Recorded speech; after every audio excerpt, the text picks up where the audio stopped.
Jack Daniels bonded. Can't beat that. So, what you reading there? The Walking Dead. The Walking Dead? Yeah. Did you catch, by chance, comrade, the, au mon vieux pote, I'll say it in French, the Daryl Dixon episode last night? Kickoff premiere? I did watch that last night. Oh. Is there something you would like to talk about, like on camera or anything like that about it? Well, looks like we are already on camera. So why not? Let's talk about it.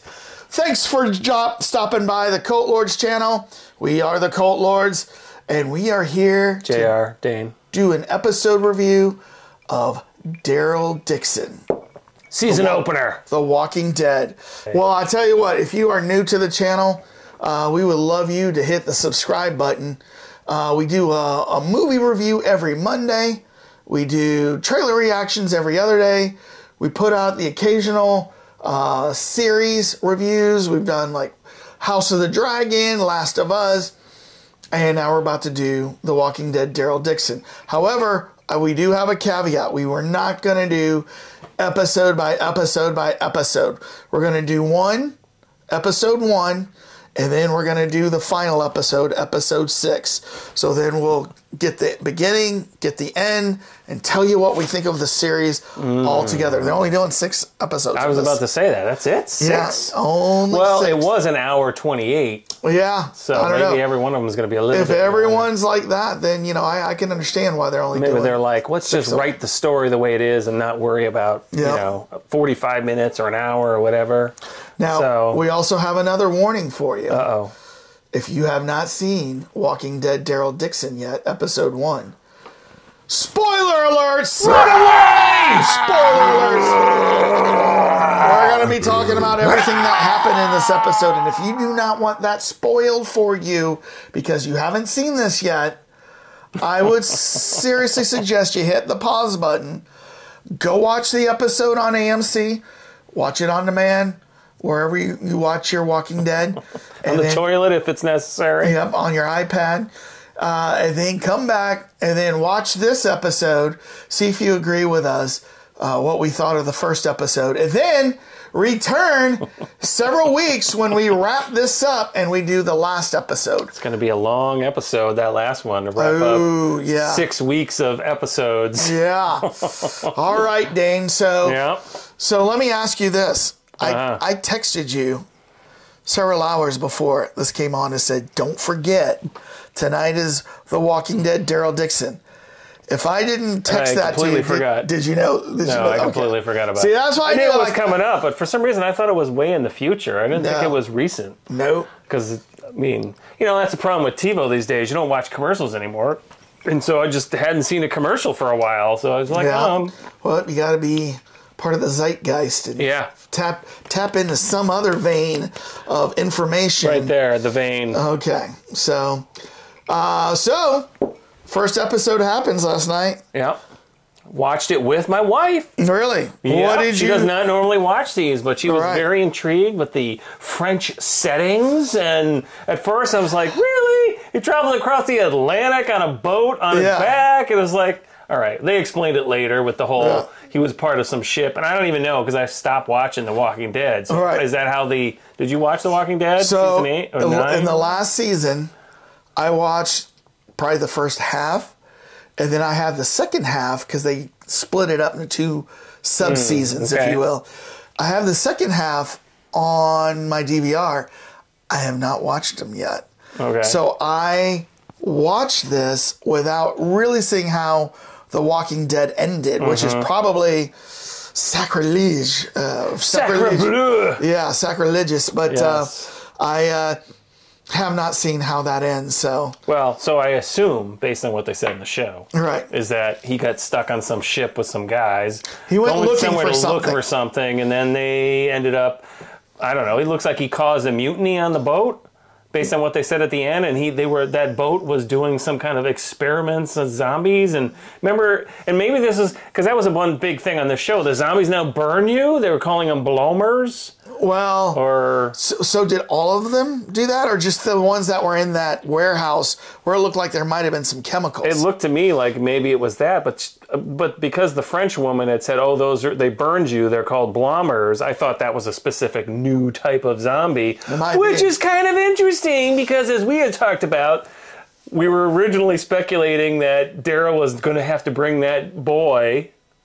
Like The Last of Us. Exactly like The Last of Us. Like he's the only one that survives, and all of a sudden they're coming out with different versions of zombies, like the Burners. Right. I'm sure there's going to be somebody like the Biters or some crap like that. And it is a version of that. You know, you find out that the boy has got some kind of like almost genius prodigy powers that they think is going to be the new Messiah. Right. So I thought, I said to you before this started, if they say he's got the cure, like, within his body, then I'm going to call big BS ripoff. Like, we've seen this before. Why go there? But they're saying it's almost more like a religious thing, with them thinking he's the Messiah, the one who's going to deliver us to a new and better world, right? Yeah. But for some reason, he's got to get north. And he's got to get to somebody who can help train him, is what I think she said. There's some people that could train him. Which they've shown in a couple of different scenes, so this is not anything huge, but the Mont Saint-Michel, which is this almost like militaristic convent that you see on the shoreline, that you see him occasionally it wasn't in this episode, but that thing is completely surrounded by water, but when low tide comes in, you can walk out there. But that's not where they're heading, though. Well, it's up in Normandy. Yeah. So, I don't know, but I mean, I agree. They're going they're going up to La Havre. They're like, we're going to go through, like, mountains and whatever to get to this place. If you look at the path that was on that map, and she talked about it, they're going all the way up to the top where they said occasionally we see boats come in. All right. And it's in English it'd be Le Havre, but Le Havre. And I thought that's when they all of a sudden went in and they showed the boat with that other woman who looked like some kind of like head of the I don't know, some kind of political cult order where she's like commanding the captain. Oh, what? Yeah. How did he do that? I thought that's what that boat was. So, what's so funny is I think that woman was in the last season of The Walking Dead. Oh, okay. So I'm going to have to go back and check that. I knew they were going to do a Negan and Maggie spinoff called Dead City in New York. And then I knew they were going to do a Michonne and Rick spinoff, which is coming in 2024. But I thought they were going to be doing a Daryl and Carol spinoff.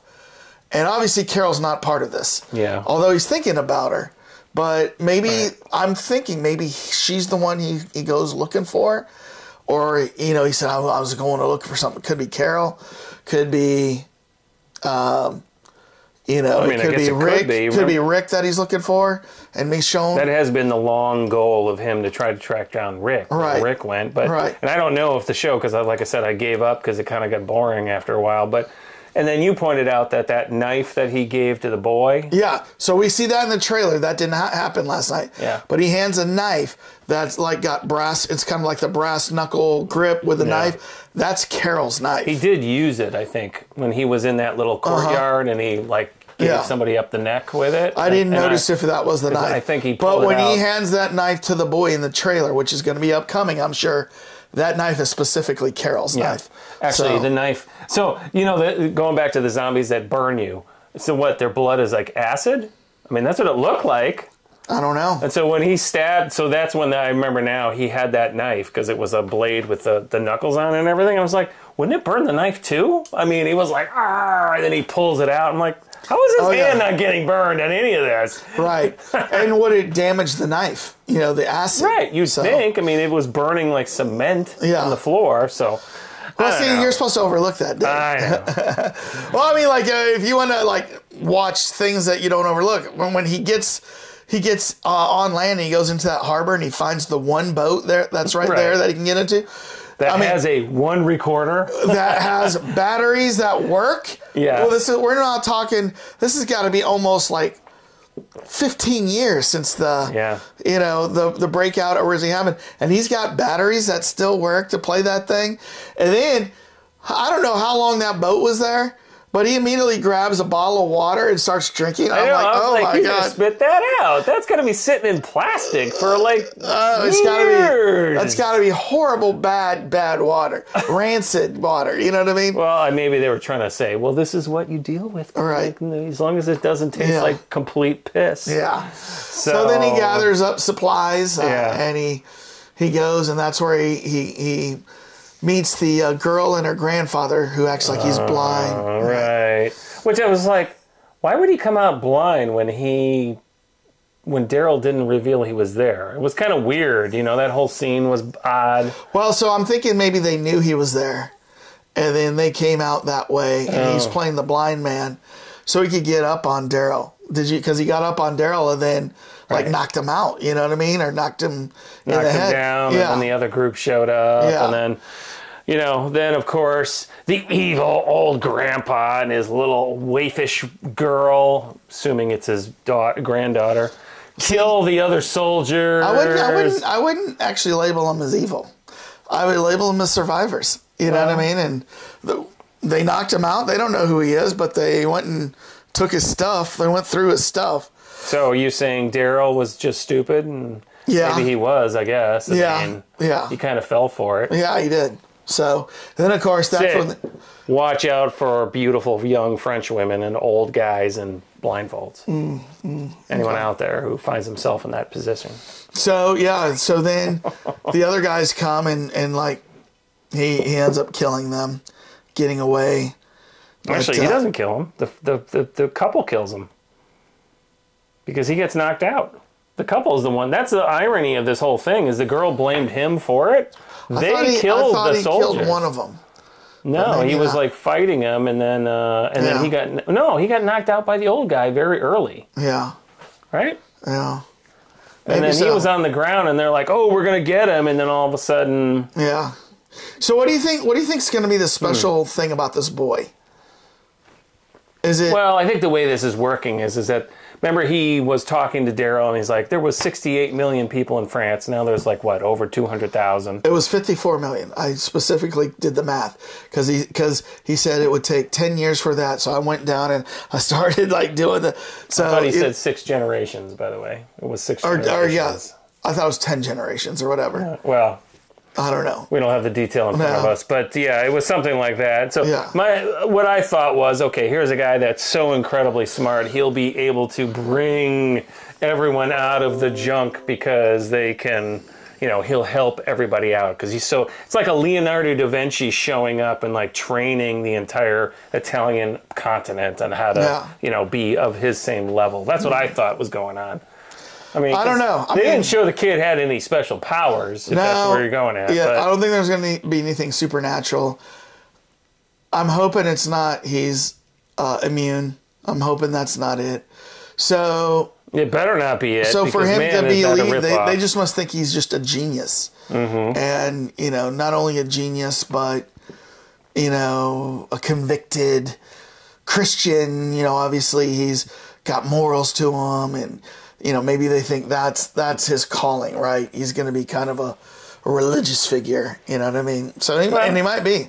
Masonic. Yeah. I mean, that's where they're going with it. He seemed to have a close relationship to the father, who is now a zombie. Uh-huh. A very active zombie there. Yeah. Was surprised about that. I know, they just kept up. You're on camera now. Yeah. So, of course, Daryl killed all the bad guys that came in to storm the convent, but except for one. They have to leave one because now there has to be a villain that's chasing them on this journey, right? And so it's with his Mike Tyson tattoo on his face. Yes, so it's going to be that guy. Yeah. But in between, he'll have a nice cup of espresso and a little wine or whatever. Yeah. But he was the brother charcuterie of one of the guys that got killed that the girl had claimed the American did it, but it was real. It was the two of them. Because that was the irony of the whole thing, is they kept saying it was he who did it, but they're the ones who killed the guy. But they're not going to say, oh, yeah, we killed him. Right. Oh, what? That was your brother? Oh, no! No, they're going to be like, oh, the American did it. Especially if you killed Gramps. That's called survival. So, The American did it. And then, you know, that was a great scene though when Daryl all of a sudden starts coming after them well, for lack of a better term, the castle. I mean, you know, he's throwing like that. You know, you never really saw this in the old days. It was all very modern weaponry, and all of a sudden now it's like fighting with muskets. And he took a Morning Star. And a Morning Star. He's like, can I borrow this? That's going to be the worst.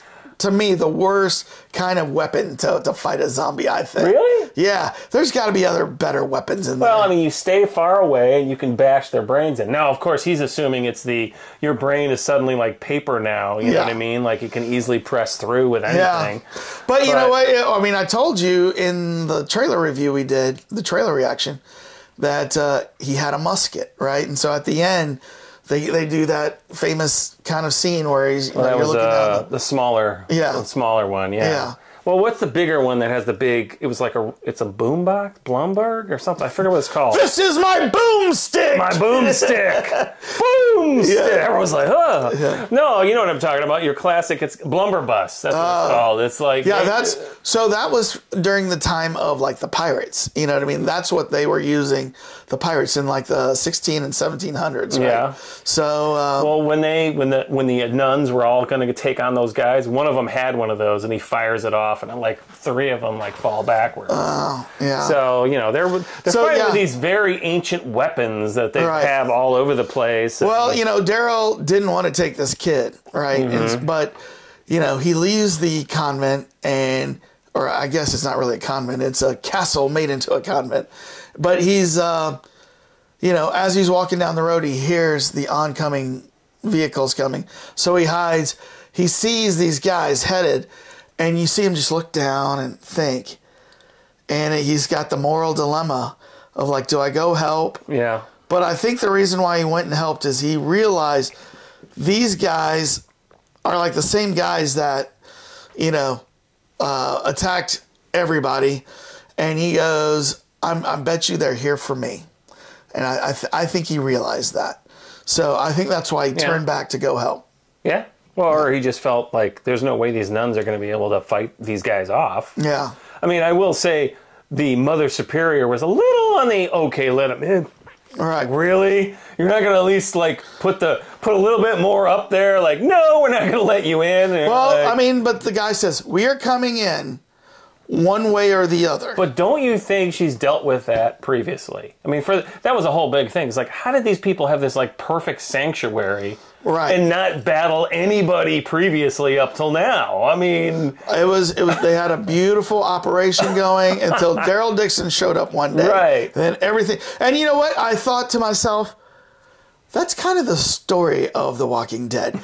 There are so many like great little societies going on until our main characters show up, right? The governor, they had a good, you know, thing going on, and then they show up, everything goes downhill.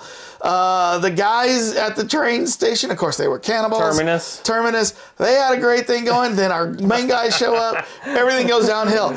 The people in Alexandria, then the carpet, you know, you had the lady who's the mayor of the town. They had a great thing going for years. And then, you know, Rick and Daryl show up and everything goes downhill. Yeah. You know. These guys are definitely the curse. Yes, exactly. Bad luck. Exactly. Yep. I don't know. They're all change agents, as they call them. And in Daryl's case, he's a super change agent. Yeah. Anytime he shows up, it disrupts everything. What's the other town that... It wasn't Alexandria, but it was the one with the big mansion that there. Maggie was Freetown or something like that. That was a great society going on there. And then our main characters show up, and then everything goes down. So what's up with this? Yeah, Oceanside. They had great stuff going on. Our main characters show up, everything goes downhill. Man, so, right? I'm not Maybe joking. Ultimately, we're really thinking they're the good guys. They're the bad guys. they just crash societies one after another. Right. I mean, that ship was probably super peaceful. Yeah. Then Daryl calls a mutiny and then like you know, destroyed whatever they were experimenting in the very first season, you know, where you got like the downtown Atlanta guys taking care of all the old people. Everything's going all right. And then our main guys show up, and then the next thing you know, everything goes to crap. So I don't know. Man. Yeah. So, but I have to say, make you go, I have to say, I enjoyed episode 1.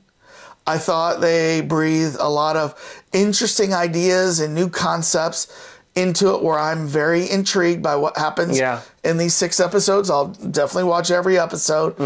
And, they needed something. They either needed to quit it or somehow reinvigorate it.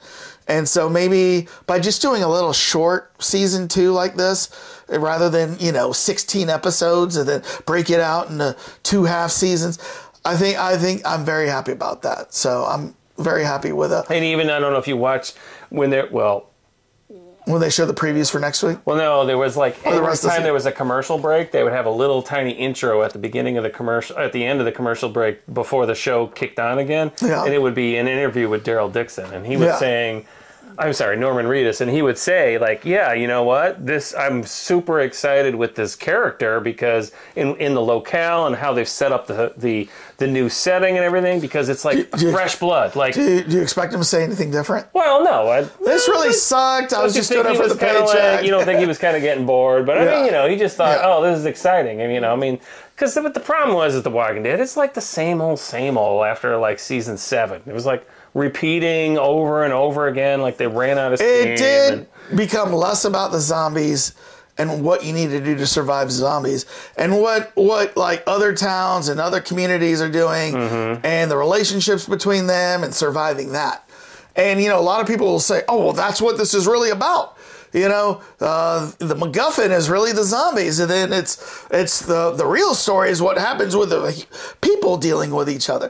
And yes, I get that, but still, it's a zombie show, so it needs to feature zombies. And that's a problem we had with The Last of Us in the end, right? It was you can't call it a zombie show and then have 0 zombies in some of your episodes. Oh yeah, there was more episodes with no zombies than there was episodes with zombies. It was just okay, right? It's the wrong show then. If you can't call yourself a zombie show, you can't write other storyline. It'd be well, this is the Love Boat, and occasionally zombies show up. No, this is zombies on the Love Boat. Yeah. So. Oh, well. But it was a great show. I really was excited. I'm just like you. I'm excited to see the next episode. Yeah. What is it, next Sunday? Yep. And, it looks like it's a great storyline, a great different aspect to things in the Walking Dead universe that we haven't seen before. This is the first time they've been in Europe, right? I don't know. They've been, Fear of the Walking Dead was in California, and I don't know where and in Mexico, and did anyone ever go to Canada? I don't think so. I don't know. And then Latin America. The one with the teenage kids, I think that was in Nebraska and Kansas in that area. And then Tales of the Walking Dead. That was, I think there was a European one in that one, but I'm not sure. But that was little vignettes of different stories. Oh, so not one continuous. And I didn't watch all of them. I just watched the one with Terry Crews and Olivia Munn. That was a good one. So that sounds like a good one. It was a good one. May have to review those. Yeah. So high hopes. Yeah. Looking good. Looking forward to the rest of this and how this is all paying off. Because this first episode, a ton of questions. Looks like it's heading in a great direction because of all the stuff they set up. I want to find out about the acid zombies, what the heck's going on there, and are they again creating versions of zombies that we never saw previously? They're like black dragons. They don't breathe fire; they breathe acid. Are there going to be some snappers, or what were the 4 zombies in Last of Us? It was bloaters. There was one about the sonar, chappers. I don't remember. Chickers. All right. Chicory. Well, Cult Lords fans, tell us what you thought of this first episode. Did you like it? Are you excited for the rest of the series?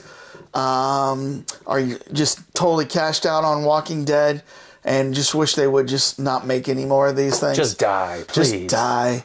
A lot of people are tired of the zombie genre. I almost think it needs to go dormant for about 10 years and then pick back up, and then boom, everybody's on zombies again.